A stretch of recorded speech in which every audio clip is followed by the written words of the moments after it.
Okay, so I didn't know what to call this chapter, so I decided to just call it like, finding the 5 pieces to the portal, because that's what they needed to do. But this whole section, finding the pieces, I thought it was really, really interesting. Like all the different dynamics. I'm gonna talk about it, but it's just like I really enjoyed it. The whole section, everything, the trials, the spirit beaks, and then like him learning how to master or better understanding God step. That was all super dope.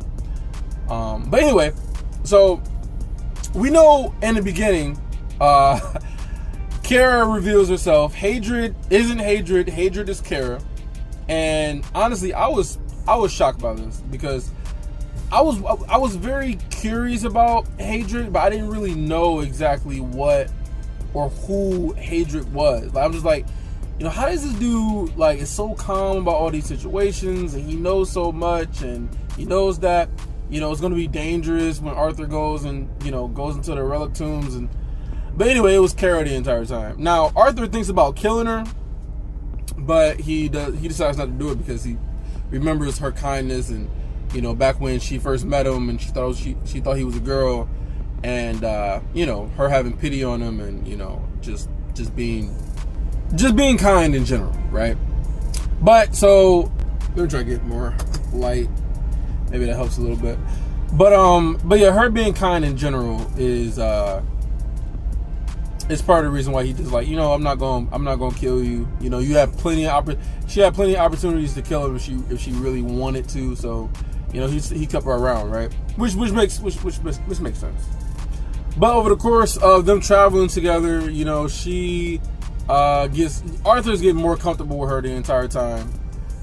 She's making him laugh, and Arthur is being more vulnerable and opening up about different things, right? Like he reveals that Regis isn't just a normal summon. I mean, she kind of already figured that, but he isn't a normal summon, and Arthur isn't a normal mage, and that he can't use mana, which she already kind of figured that too. That's why she did the thing when she was Hadrid with the whole picture, trying to take the picture and imbuing mana into it in order for the picture to work, right?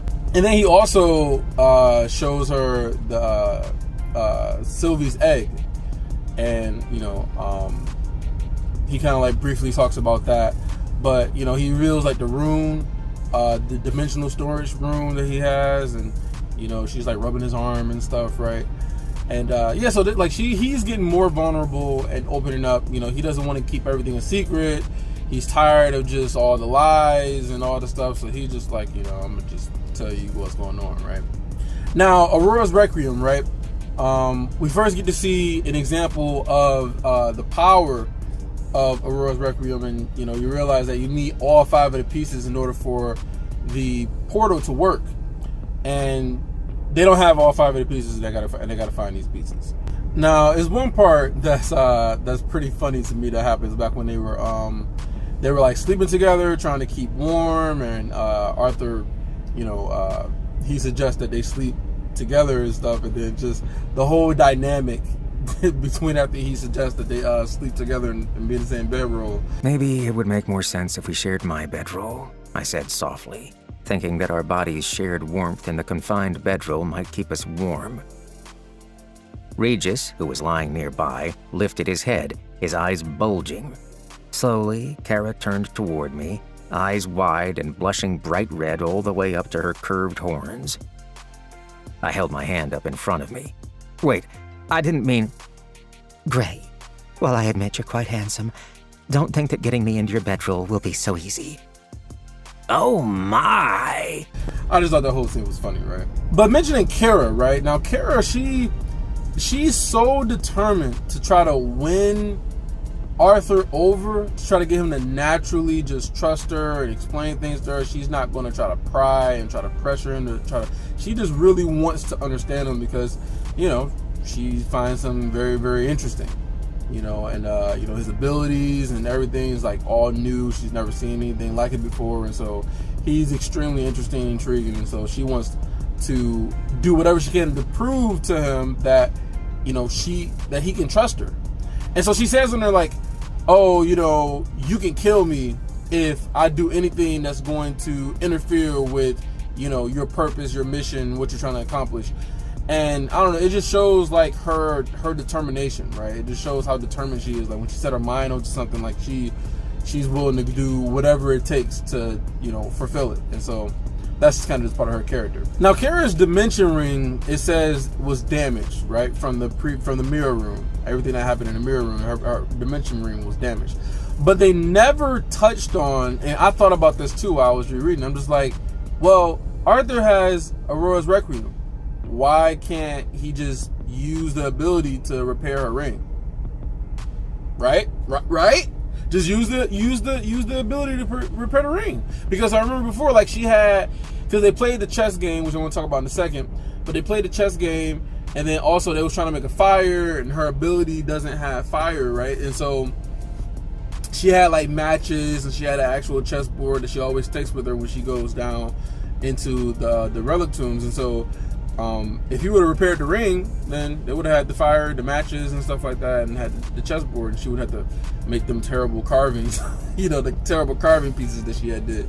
So I guess that's maybe something that just Arthur never thought about, she never thought about, but you know, just something I had noticed. So we also learn, you know, more about Kara and like how she grew up, and how, you know, Severin was the only person who actually treated her like a sister and treated her normal, not like this, you know, glass doll that can be broken and whatnot. And so that's the only person she actually considered a brother. You know, we know about Severin, you know, he's the one that was the Ascender. He went and ended up dying, never came back, and, you know, Arthur had the dagger and stuff like that. So we learn like more about Severin and, you know, how she kind of grew up, so we get a little more backstory with her, right? Also, we learn about the encounter with the ghost bears and how ether can potentially be used to turn invisible, because, you know, the ghost bears can turn invisible.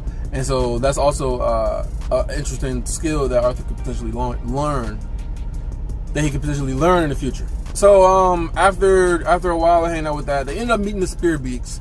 I'm gonna try to fast forward through some of this stuff. So they end up meeting the Spearbeaks, and, you know, the Spearbeaks are the first ones they meet, and then they end up meeting Brokebeak, and, you know, they actually communicate with Brokebeak because he speaks fluent English.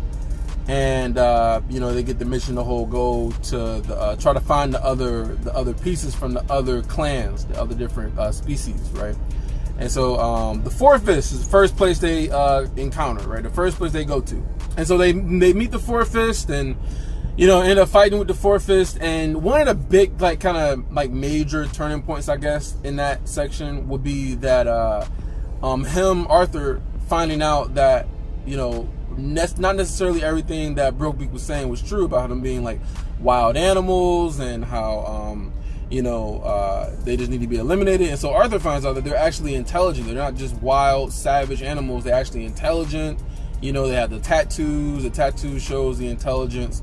And so, you know, I know one of the parts that Arthur was talking about was how he potentially could have committed genocide if the chief would have never offered him a one-on-one fight. He could have potentially have committed genocide and destroyed the whole entire clan, and, you know, their species almost. And so, you know, that's kind of sort of a reflection that Arthur had, because he didn't want to, even if it's just the relic tombs, like they're still a species, like they still have life, he didn't want to just commit genocide. And so, you know, that really kind of opened his eyes, like, okay, maybe the Brokebeaks or the Spearbeaks aren't being so upfront and being honest about everything, right? So they get, okay, so I'll try to get a little bit more light going on. So they get one of the pieces from the Four-Fists, and then now they move on to the Shadow Claws, right? The Shadow Claws. Now, that's when they get attacked. So Swiftsure ends up getting killed, and Arthur and Kara ends up killing 3 of the Shadow Claws, and, you know, ended up destroying the bodies and whatnot. But they go into the clan, they meet them, and so this is when we meet 3 Steps.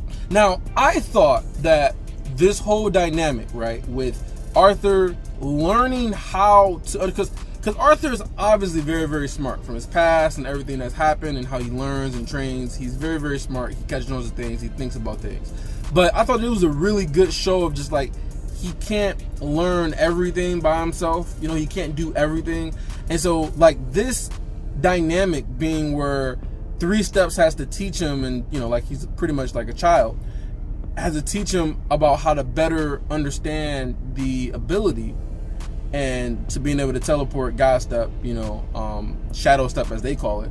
And, you know, him having to learn that way, I thought it was just really dope how, like, you know, he has to rely on someone else to actually get him better insight into the ether art or the God room to be able to use it better, more efficiently, and be able to go farther and whatnot. You know, because he said he couldn't really use it in battle because he couldn't, because he had to think, and it took too much time for him to try to figure out the right place to go, and so he couldn't really use it in battle. But now he has another way of, you know, he can use all his senses to try to find the path and the right way to go, and not just his eyes. And he would never have learned that if it wasn't for the experience with 3 Steps. So I thought that was dope. Just 3 Steps in general, like her having a little backstory and growing up, like them communicating telepathically, I thought that was really cool. And you know, just how like Arthur can like really get a better understanding of like what she thinks and how she feels, because he's able to relive her experiences that she's gone through. And so I mean, I thought that was just really awesome. There's a couple times during this whole journey in the Relic Tombs where, you know, Arthur just shows that he actually cares about Kara and her life, even though he tries to play it off as like, oh, you know, I can still kill you, you know, blah blah. But like honestly, he cares about her. He ends up getting hurt because of her, and you know, like he's all full of shit, just putting up a whole little facade. But yeah, he definitely cares about her. Now, also, let me not forget to mention that, you know, the reason that 3 Steps, you know, originally wanted to help Arthur in the first place is because of how curious she was about him, his abilities, and how she was just she wanted to seek knowledge, right? She was a knowledge seeker.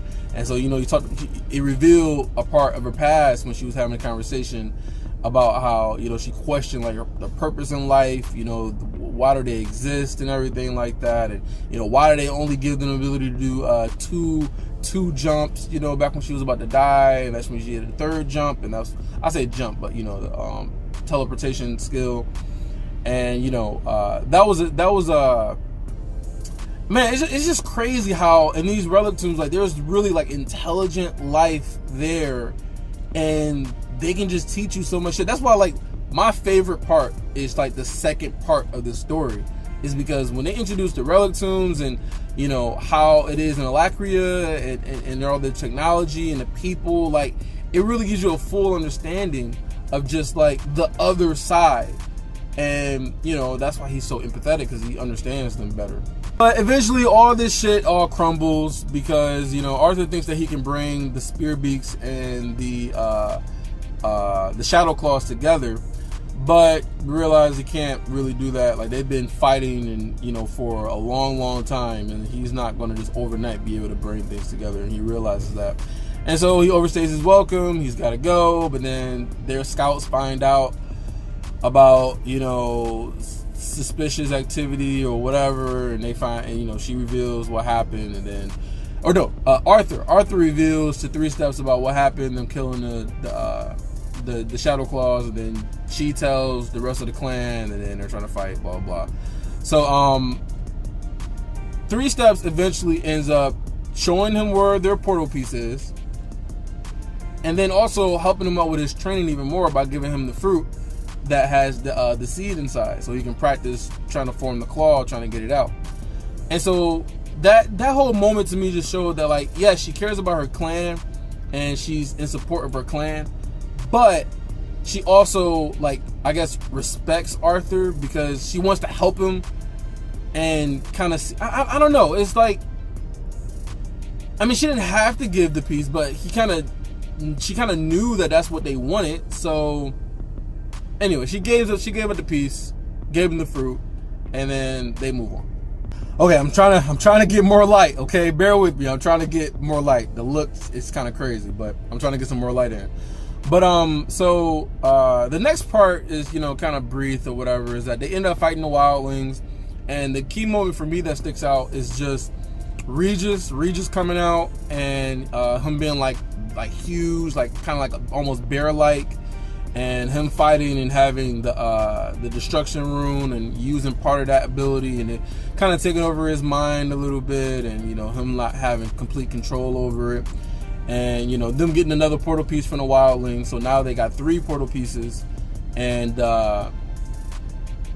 know, him getting absorbed back into Arthur, and then him, you know, finally getting clarity, but then he goes back to being a puppy again. So it's kind of like, you know, but it was also necessary. That moment was necessary because without Regis doing what he did, Arthur would have been forced to try to use the destruction rune, and who knows how that would have turned out, you know, as far as like, you know, him wanting to destroy everything.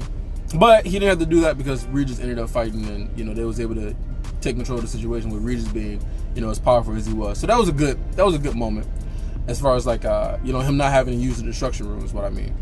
Now, they have 3 pieces. Now they got to go back to the Spear Beaks, right? And so after everything that happened, they're already not even trusting the Spear Beaks anymore with Brokebeak. And so at this point, it's mostly just kind of like, okay, we need to get this other piece from them, and going about it in the way that they did. Now, we find out that they ended up raiding the fortress, their clan, their area and whatnot, and taking the chief's body and, you know, stuffing it and eating it and whatnot. We don't know if they slaughtered the entire clan or what, but, you know, them motherfuckers, they just, man, I mean, it's so crazy to me because it's like, they never showed the other species, the other clans fighting each other. It was always something happening with the Spear Beaks. The Spear Beaks fighting the Forfist, the Spear Beaks fighting the Shadow Claws and using the bait to end up killing 3 Steps' mate. And, you know, but they've never showed like the wildlings fighting the Forfist or the Forfist fighting the Shadow Claws or anything like that. It was always centered around the Spear Beaks. So it just seems to me like the Spear Beaks was the main problem, the main issue, the main culprit that everybody had a problem with. But anyway, so Arthur and Kara, they go back to the Spear Beaks hut. Like I said, they took the body from the chief. And at this point, you know, they don't trust him. They don't trust him anymore. As I locked eyes with old Brokebeak, my gaze was calm and level, but the ether-laced pressure casting a palpable chill in the air made my intentions clear. I've been civil up until now, but I'm at my limit, I said, my voice icy. We are not a weapon for you to point at your enemies. You can either help us of your own free will, or our time as allies will come to an end. Now, when it was in the tent, and it was in the tent for like a couple hours or whatever, that's when I believe they ended up setting up the torches, which eventually ended up poisoning Kara because it didn't affect Arthur. Now, I thought was also really cool was that Arthur ended up just kind of pretended like he was sick. You know, he pretended like he was sick and he was suffocating and stuff. And then at the last second, ended up God stepping. Well, once he found out from Brokebeak that it wasn't poisonous, which once again, caring about Kara.